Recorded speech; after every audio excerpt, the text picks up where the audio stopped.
Sabe quando a gente tem certeza que sabe definir alguma coisa, mas na hora de colocar em palavras a gente trava?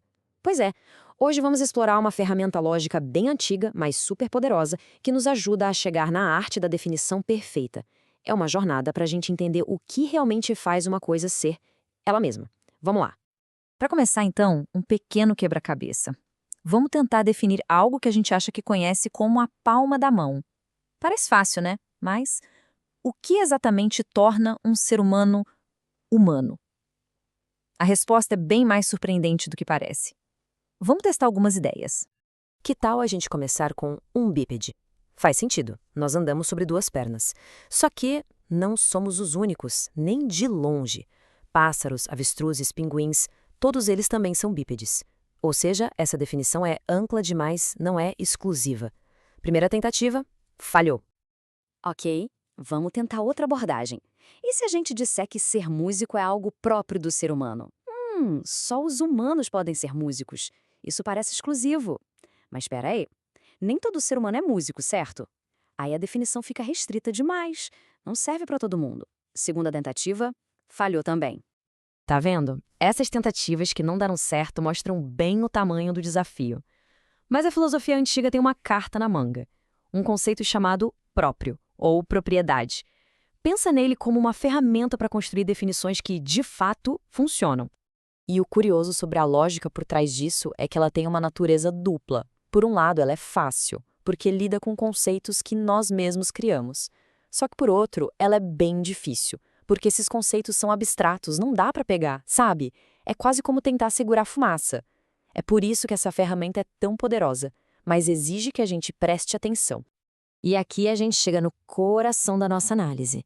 Um filósofo da antiguidade, chamado Porfírio, desenvolveu 4 filtros para testar qualquer definição. É como se fosse um processo de eliminação, sabe? A gente vai passando as ideias por esses filtros e só a definição perfeita sobrevive no final.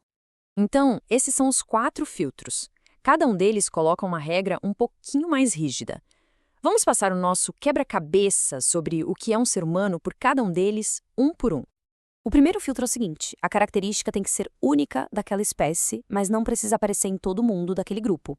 Ou seja, ela exclui os outros, mas não é universal dentro do próprio grupo. Lembra da nossa ideia de ser músico? Então, ela se encaixa perfeitamente aqui. É uma característica que só os humanos têm.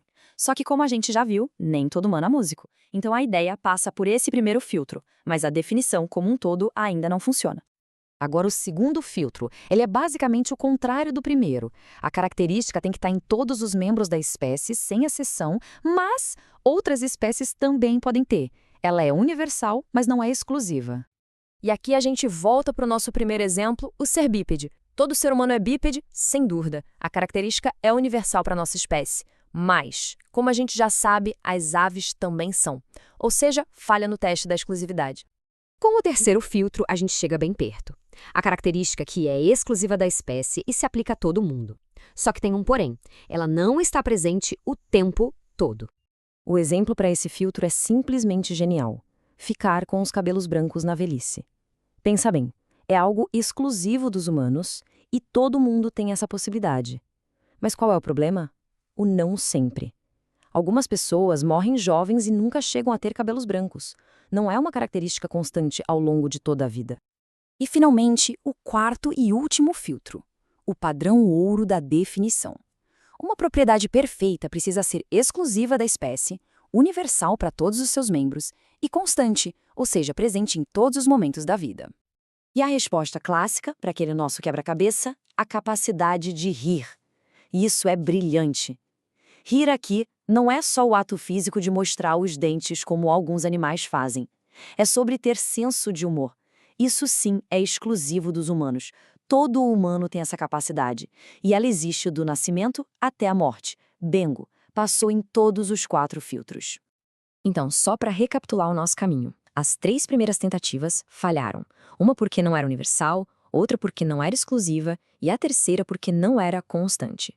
Só a quarta, a capacidade de rir, conseguiu atender a todos os critérios. E é por isso que ela é considerada uma propriedade perfeita. Mas o que faz essa quarta definição ser tão especial assim? Tem um segredinho lógico por trás disso, um conceito chamado convertibilidade. É ele que torna a definição à prova de falhas. Olha só como funciona. Uma definição perfeita é uma via de mão dupla.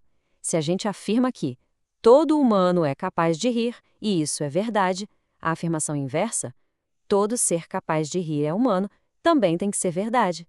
Uma coisa leva a outra. Perfeitamente. Elas são conversíveis. Agora, vamos comparar com uma propriedade que não é conversível. É verdade que todo humano é imaginativo, mas se a gente inverter a frase para todo ser imaginativo é humano, aí já não funciona.